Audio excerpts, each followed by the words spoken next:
Okay, I made a promise that whenever I gave a presentation at a conference, I would try to recreate it. So today I'm recreating the State of the Index talk that I gave at PubCon in November 2009.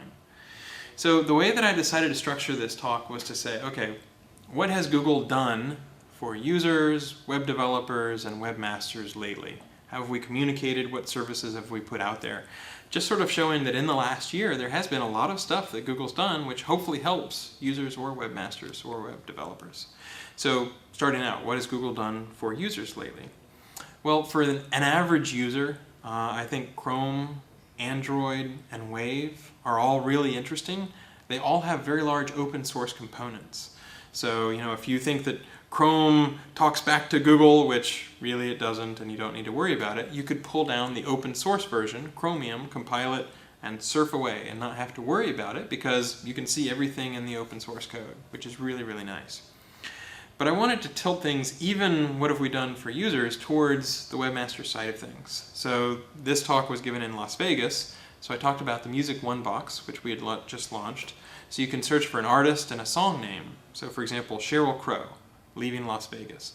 And you can not only play her song and hear the music right there, but you can also buy it. So for 99 cents or a very reasonable price, you can buy the MP3, which is really pretty handy.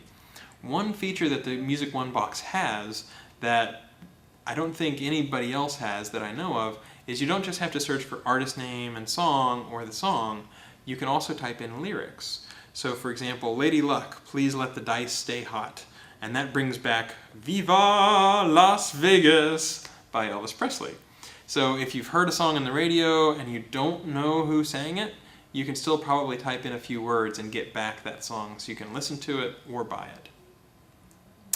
So we're going along with the theme of what has Google done for users, but realistically, you've got your tunes on. What are you interested in now? Well, as a user, maybe you want to do some keyword research.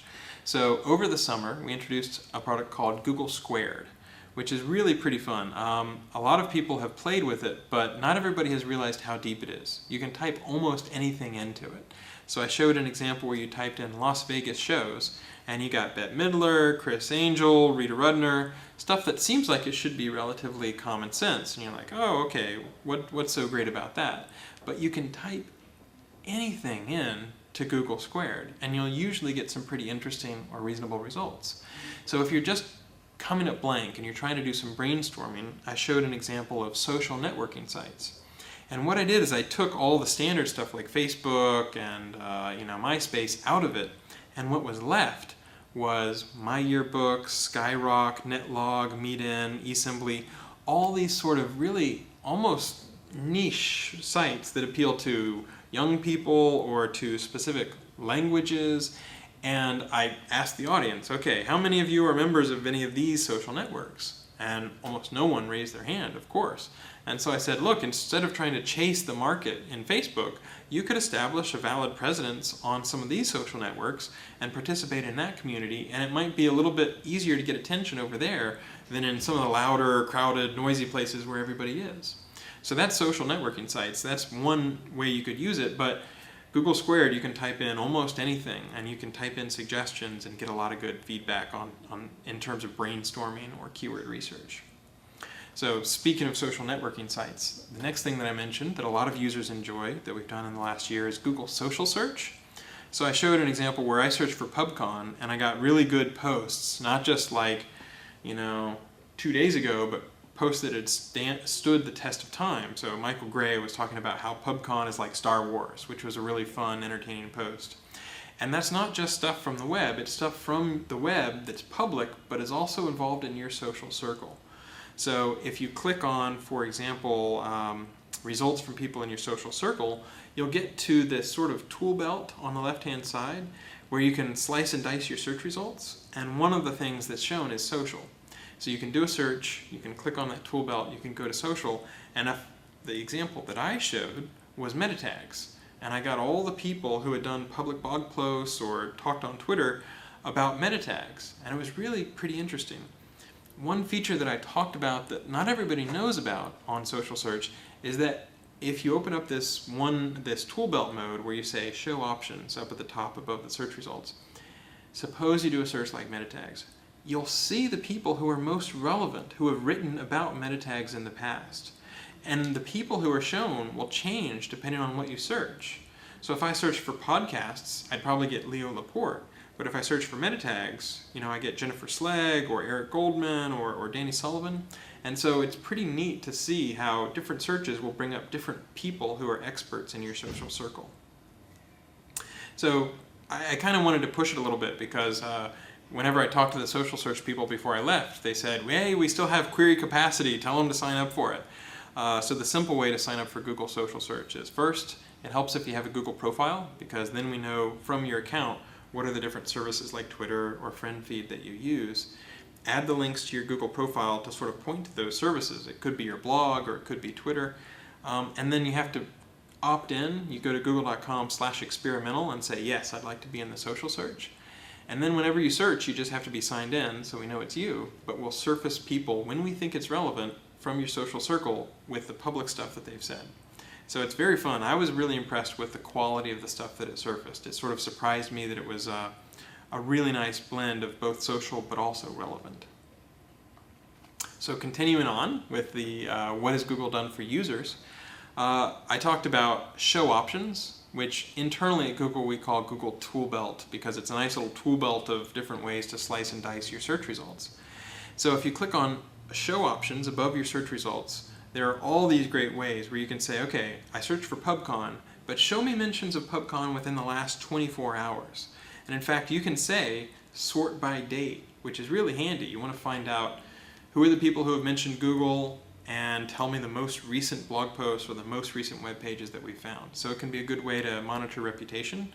We also have the ability to search by date range. So you can say, okay, show me all the mentions of Barack Obama, but show me from 2002 to 2006. So you don't have to get stuff from the presidential election, you can get from when he was a senator. So that's a really helpful way to do power searches, and a lot of people appreciate that. One last fun thing that is in the tool belt on this side, on the search results, is what we call Wonder Wheel. And that's another way that as a webmaster or a publisher, you can do a lot of keyword research and brainstorming. So if you typed in PubCon, you can always use the Google keyword tool. There's a bunch of different ways where you can do keyword research. But in Wonder Wheel, it's in Flash. So you can type in PubCon, and some of the suggestions include PubCon 2009, Tony Hsieh, who's associated with Zappos, who did the keynote at the conference, Las Vegas Convention Center, but there's also related conferences like Search Engine Strategies and AdTech and Affiliate Summit. So it lets you brainstorm in ways you might not normally brainstorm. And if you click on one of those entries, PubCon will move out of the way a little bit, and this new entry, whether it be AdTech or PubCon 2009, will take the center, and you'll see different related concepts to that particular keyword phrase. So you can kind of click around and explore the space a little bit and quickly move into different ways to brainstorm, different ways to get good keyword research done. And with that, we were done with what has Google done for users, and I wanted to spend a little bit of time talking about web developers, not just webmasters, because we've done some really nice things. So at code.google.com/speed, we've released a bunch of different tools so that people can figure out how to make their site faster. So one of them is a Firefox extension called PageSpeed. And what it will do is basically try to show you all the different ways whenever you load a page that you can try to make things load a little bit faster. So leveraging browser caching, minifying JavaScript, taking a bunch of different CSS files and combining them into one CSS file so that you have fewer HTTP requests. And at the time, I told the people at the conference that while we currently don't use page speed as a factor in our search results and how we rank different search results, there are people at Google who definitely want to. And a lot of people within Google have been thinking about ways where we can figure out how page speed can be one of the factors, not the biggest factor, not the only factor, but one of the factors. Because if you have a fast site, it really improves the user experience. And so I sort of tried to let people know that if you can improve the speed of your site, it's good for users, and there's at least a chance in 2010 that it will be good for your website rankings as well, or help just a little bit at least. So it's worth paying attention to. The next slide is about webpagetest.org. Google has similar tools. This particular site is not associated with Google, but I just wanted to throw it out there because it's really neat. You can see like almost a waterfall model of how long it takes to load your site and what things are loading. It's just the sort of thing where you can't manage something until you can measure it, and having the ability to see how long does it take to load all the different stuff on a site can be a real eye-opener. I think Barry Schwartz looked at rustybrick.com afterwards and sort of found a way to squeeze 2/3 of the time of loading the site completely out just by using some very simple changes. So you'd be amazed at how much of a difference it really can make. Okay, so what else has Google done for web developers? We had just recently released this fantastic set of tools called Closure. You can find it at code.google.com/closure, and it's a bunch of different things. It's a compiler, a library, and a templating system. So I'll just focus on a couple of those. It's a compiler in the sense that it will take JavaScript and it will basically try to combine it down into something that's very, very compact. So you might have, I'll talk about that on the next slide, but it will squeeze it down to be very, very small. The library is incredibly interesting.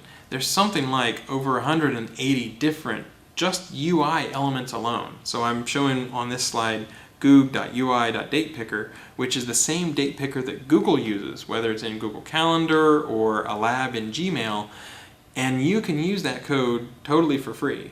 So by providing this library, which has got all kinds of user interface components, but also a bunch of different things for just math and time and all sorts of stuff like that, you save yourself the work of writing that JavaScript code.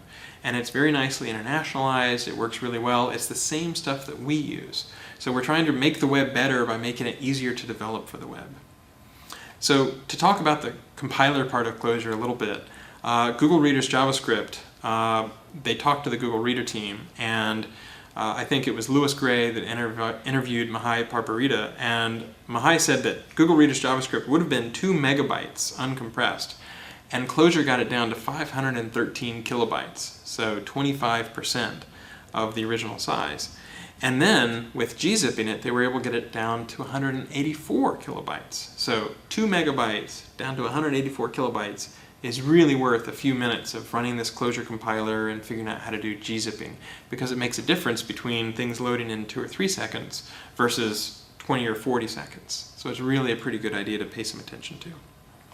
So I didn't want to emphasize the web developer stuff for too long. I didn't want to bore people, but I did want to include a couple shout outs to other Google tools that make things easier. One is the Google Web Toolkit. We use that ourselves for a bunch of different stuff. I believe Google Wave uses it. The latest version of AdWords, I believe, uses Google Web Toolkit.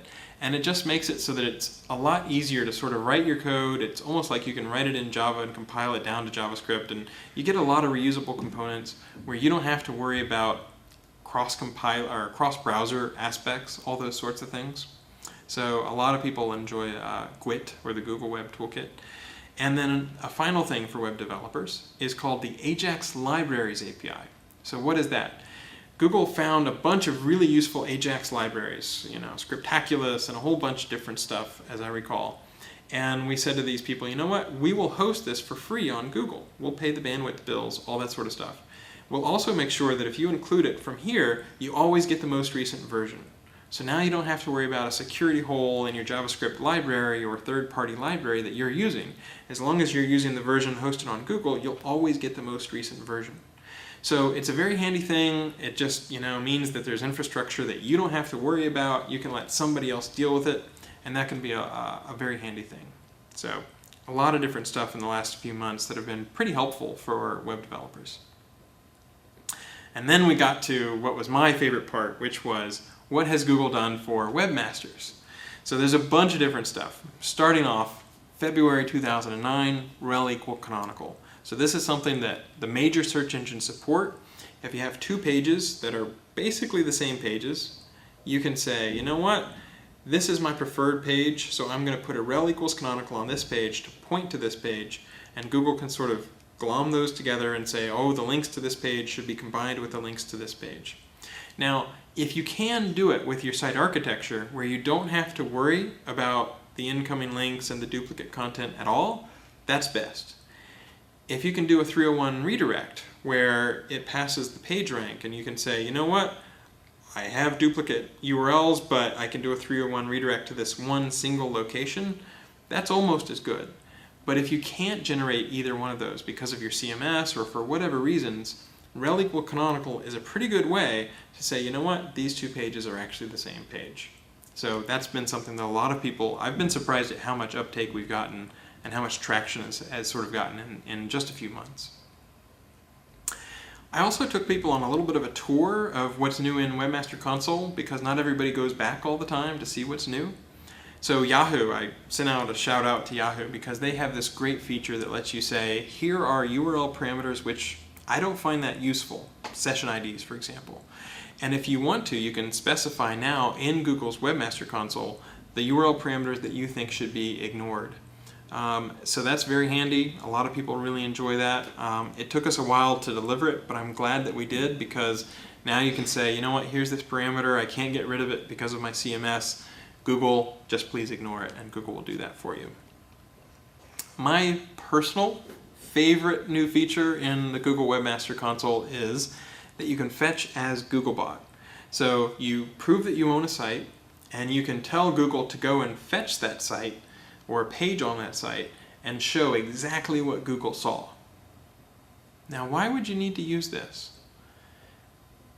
Primarily, my favorite reason why you'd use it is if your site has been hacked. It turns out people are so evil these days that they will only show the hacked content when Google comes crawling.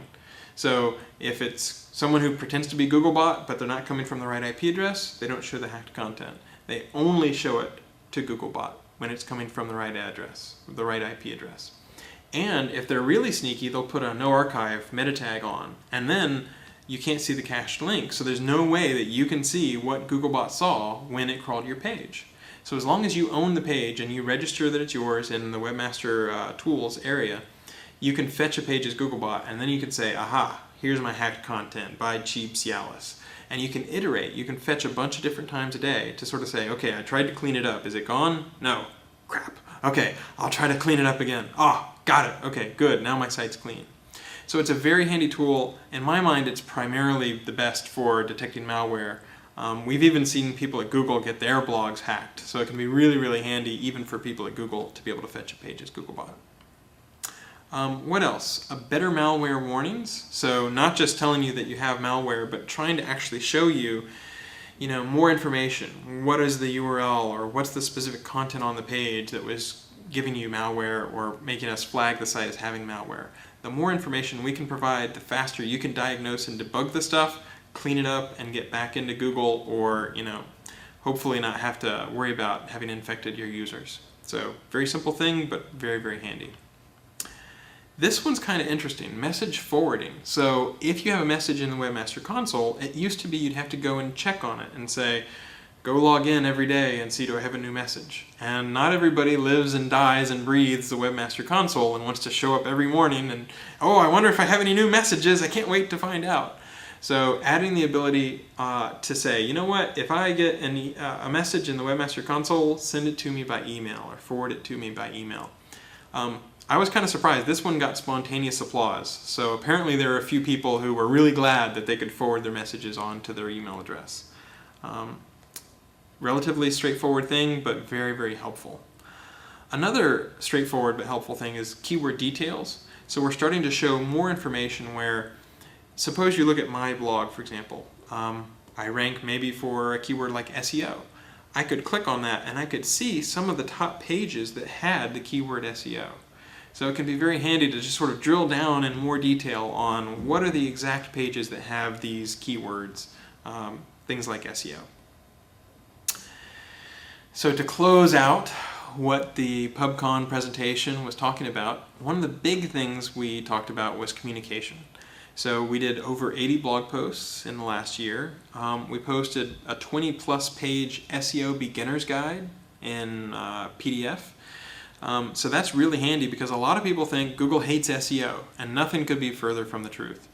SEO, when done well and when done in a white hat way, can make your site more crawlable, more accessible, and can help users find useful content on your site.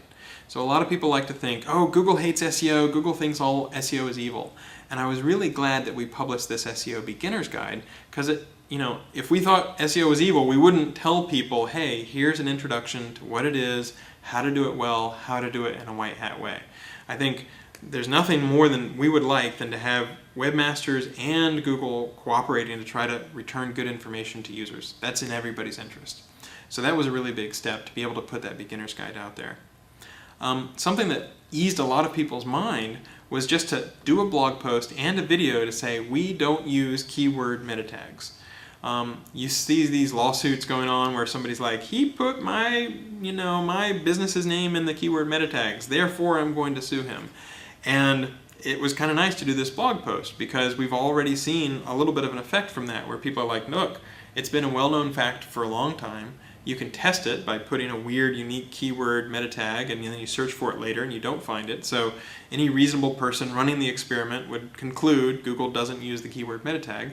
But just to come out and confirm it so that people don't have to worry about it and don't have to waste their time on it is really nice. So I was glad we were able to do that. Something people in the United States might not appreciate, but people around the world appreciate, is that we now have the Webmaster Console in 40 different languages. So that was towards the beginning of the year, but still very, very important. And then one thing that we've been doing, which you are very familiar with, is Webmaster videos. So I just mentioned the fact that we've done over 165 videos to date, over 1 million page views. I think it's something like 1.2 or 1.3 million page views at this point. And we have a Webmaster channel on YouTube where hundreds of people subscribe to it, and they're sometimes watching the video before I even tweet about it. So it's at youtube.com/Google Webmaster Help, and it's just all kinds of really interesting stuff. Sometimes it's keynote presentations, recreating talks. Sometimes it's 1 or 2 minute videos, but it's free. It's often very useful information, and I'm really glad that we've tried that experiment to communicate more. So it was kind of a hot topic about caffeine right around the time that PubCon was going on. So we just included a slide or two to talk about caffeine. So just to remind everybody, it's a rewrite of our indexing infrastructure.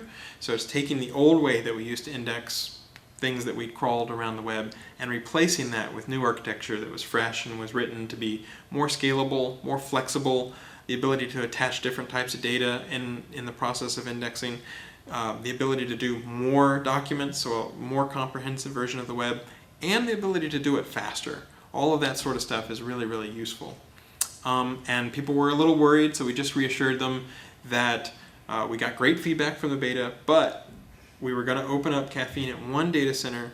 It was going to stay at one data center before the holidays, so you wouldn't see Caffeine at any other data centers than the one until after the holidays, until at least January. And that just put everybody's mind at ease. They don't need to worry about Caffeine. We are mindful of the fact that when the holidays are coming, webmasters get a little jittery, they get a little anxious, they don't want rankings to change, they don't want major changes to happen. And to the extent that we can, we try not to make any major changes. Now, Q4 is 1/4 of the year, and you can't just shut down the search engine and not make any daily changes or make any changes at all for 1/4 of the year, or you'd lose a lot of productivity. But we try to figure out if there's something big coming, can we either do it earlier in the year or can we do it after the holidays, so that we try to avoid getting into major problems. And I think that people appreciate that.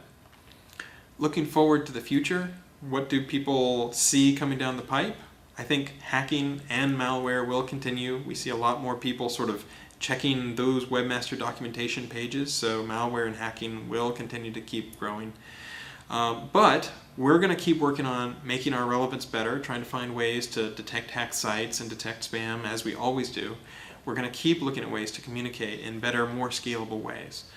We've tried everything from webmaster chats to forums to tweeting to videos, and we just keep trying to find ways, whether it's blogs or conferences, to answer questions, and we're going to keep doing that. So I closed the presentation with just a few takeaways. I said, if there's nothing else that you remember from this talk, the 4 things that I'd like you to remember are, number 1, try social search out. It's surprisingly useful. It's really good at surfacing relevant public content from your friends. Number 2, try to speed up your site. There's a bunch of tools, and you'd be amazed at how easily you can speed up your site very quickly in some ways without doing a ton of new things, just trying to tweak a few small things, and users really appreciate that. If you haven't looked at the Webmaster Console in a while, dig into it because there's a lot of good content there. And finally, go ahead and subscribe to the official blog, the Google Webmaster Central blog, and the video channel on YouTube. I'm kind of proud that I feel like I'm a little superfluous. People don't really need me as much anymore. So I've noticed that I don't post as much Google stuff on my personal blog because there's so much more stuff going up on the official blog. And I'm sort of urging people to think about switching their mental model from let's see what Matt has to say today to let's see what the official blog has to say today, because that's always going to be completely comprehensive. They're going to go into a lot of detail, and if you look at the schedule, they're posting a lot of new information all the time on there. So I would definitely make sure that you subscribe to that blog and check it. There's a lot of great information. Okay, that's basically how the talk went. Everything else was panel and questions, so I hope you enjoyed the recreation of the panel presentation.